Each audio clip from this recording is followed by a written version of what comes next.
So, as we now know, the narrator of the story is Dr. Harriet, a vet surgeon who gets really worried about Ricky when he sees him in the street with Mrs. Pumphrey.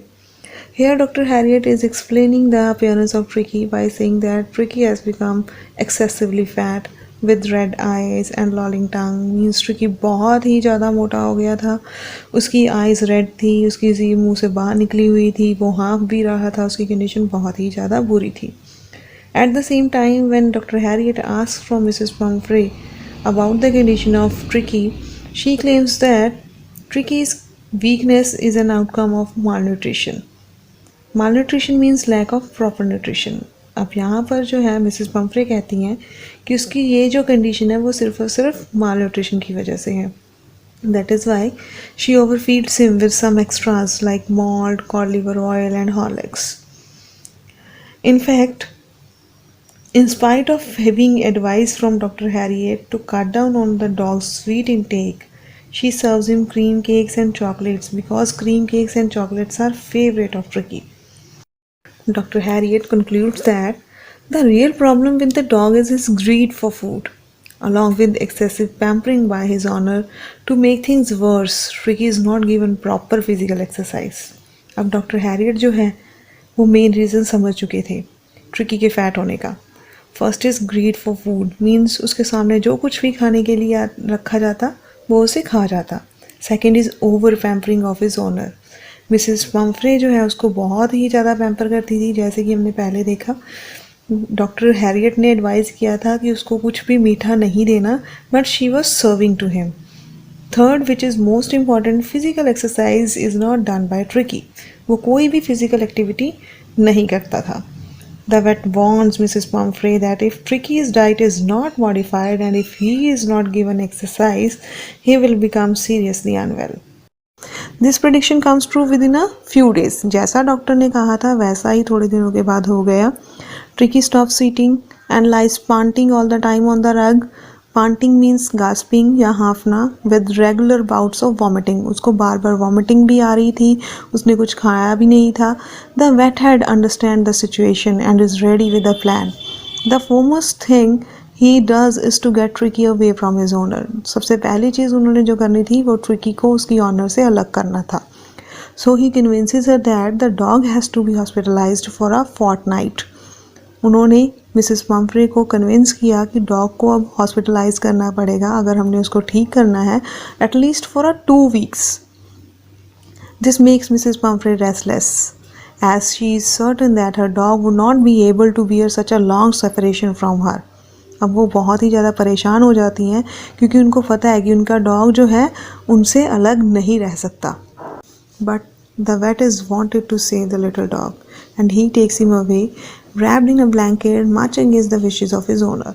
अब वो क्या करते हैं, वो बचाना चाहते हैं dog को, वो उसको ब्लैंकेट में रैप करके उस अपने साथ ले जाते हैं. At the surgery, the other dogs get excited and gather around the vet. जब वो वहाँ पर पहुँचते हैं तो जो वहाँ पर बाकी डॉग हैं वो बहुत ही ज़्यादा एक्साइटेड होते हैं और डॉक्टर के इर्द गिर्द इकट्ठे हो जाते हैं. They sniff the motionless Tricky. Sniff means सूंघना. वो ट्रिकी को सूंघते हैं and find him to be an uninteresting object. उनको वो कुछ इंटरेस्टिंग नहीं लगता. They ignore him and when he does not respond, वो उसको इग्नोर करते हैं क्योंकि वो कोई रिस्पॉन्स ही नहीं कर रहा, तो वो वहाँ से चले जाते हैं. The doctor makes a comfortable bed for Tricki and places him in a loose box next to where other dogs used to sleep. अब डॉक्टर जो है उसके लिए एक अच्छा सा बेड बनाते हैं और एक लूज बॉक्स में डालकर वहाँ रखते हैं जहाँ दूसरे डॉग्स सोते हैं. He observes him closely for 2 days. वो उसको पूरी तरह से ऑब्जर्व करते हैं पूरे 2 दिनों तक and does not give him any food except plenty of water. वो सिर्फ और सिर्फ उसको पानी देते हैं, उसको कुछ भी खाने के लिए नहीं देते. Towards the close of the second day, Tricky starts taking some interest. Later at the feeding time on that day, the other dogs rush towards their meals and start eating noisily and greedily. जब खाने का time आता है तो बाकी सारे dogs जो है बहुत तेज़ी से दौड़ते हैं और अपना खाना लेते हैं. After the dogs finish their food, Tricky walks up slowly to take his food, but able to get only empty balls. जब ट्रिकी जाता है तो सिर्फ और सिर्फ उसको खाली बर्तन ही मिलते हैं. But on the next day, the doctor feels very happy on seeing Tricky that he is also participating to have the ball. वो बहुत ही खुश होते हैं कि ट्रिकी भी पार्टिसिपेट करता है अपना खाना लेने के लिए। From this point onwards Tricki is recovering now. Tricki अब रिकवरी कर रहा था। He starts taking interest in playing with other dogs. वो दूसरे डॉग्स के साथ खेलता है। वो accepts him as a member of their gang. अब वो उनके गैंग का मेंबर बन जाता है। Like them, he too starts fighting for food at the meal time and at the night hunts for rats. Dr. Harriet is pleased to see Tricky recover without any medication. बिना किसी medicine के doctor Harriet बहुत ही खुश होते हैं कि tricky recover कर रहा है।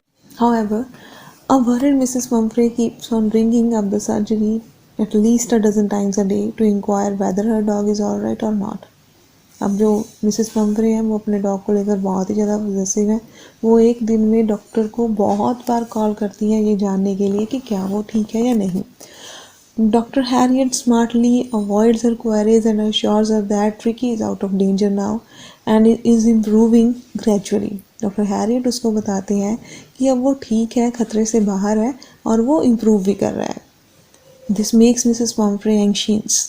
अब जब मिसेस पम्फ्रे को ये पता चलता है कि वो इम्प्रूव कर रहा है तब उसको लगता है कि ट्रिकी को अब रिच डाइट की ज़रूरत है। That is why she started sending abundant supply of eggs. अब वो उसको एग्स एंड वाइन सेंड करना स्टार्ट कर देती है। This feast is used by the vet. Feast means food.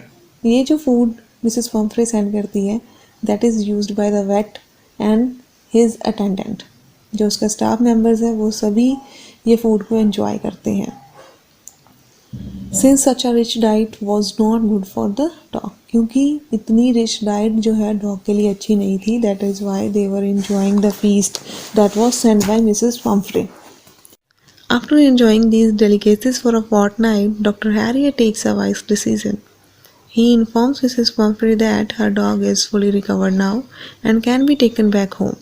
वो मिसेस पम्फ्रे को फ़ोन करते हैं और कहते हैं कि उनका डॉग जो है पूरी तरह से ठीक है। Within a minute of this call Mrs Pumphrey arrive there in her car. Mrs Pumphrey वहाँ पर पहुँच जाती हैं। Tricki is happy by seeing Mrs Pumphrey. Tricki बहुत खुश होता है मिसेस पम्फ्रे को वहाँ देखकर। Tricki is now active, muscular and smart. Tricki अब पूरी तरह से ठीक हो चुका है। Mrs Pumphrey thanks the doctor and drives away. Mrs Pumphrey thank you करती हैं डॉक्टर का एंड वहाँ से चली जाती हैं। Thinking that surgery saved her dogs life. और वो सोचती हैं कि जो डॉक्टर ने सर्जरी की है उसके डॉग की वो पूरी तरह से ठीक है। So this is the end of your chapter.